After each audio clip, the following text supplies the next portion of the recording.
अब retail investors भी SpaceX और ओपनएआई जैसे कंपनीज की ग्रोथ का हिस्सा बन सकते हैं बिना उनके शेयर्स डायरेक्टली खरीदे। पर कैसे? पावरलॉ कॉर्प एक इन्वेस्टमेंट फंड है जिसके पास स्पेसएक्स, ओपनएआई, एंथ्रोपिक और एंड्यूरल जैसे प्राइवेट कंपनीज में स्टेक्स हैं। अब ये नैस्डैक पर डायरेक्ट लिस्टिंग के लिए अप्लाई कर रहा है। अगर अप्रूवल मिलता है तो आप इस फंड के शेयर्स अपने नॉर्मल ब्रोकरेज अकाउंट से खरीद पाएंगे, बिल्कुल किसी और स्टॉक की तरह। अब ये इंपॉर्टेंट क्यों है?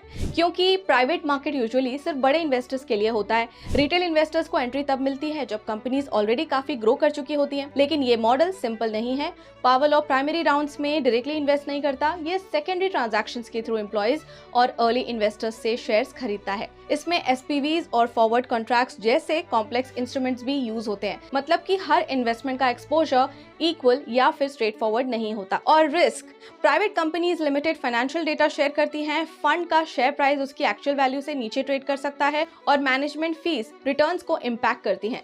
और ये मॉडल नया भी नहीं है। 2024 में डेस्टिनी टेक 100 जैसा सिमिलर फंड पहले ऊपर गया, फिर शार्पली नीचे भी आया। बिग पिक्चर, ज्यादा कंपनीज अब प्राइवेट रह रही हैं और ऐसे फंड्स रिटेल इन्वेस्टर्स को उन तक इनडायरेक्ट एक्सेस देने की कोशिश कर रहे हैं। पर सवाल ये है कि आपका रिटर्न एक्चुअल कंपनी ग्रोथ से आएगा या फिर फंड के शेयर प्राइस से। अगर आप फुल ब्रेकडाउन चाहते हैं तो कमेंट में पावरलॉ लिखिए और ऐसे ही इनसाइट्स के लिए ब्रेकआउट को फॉलो जरूर करें।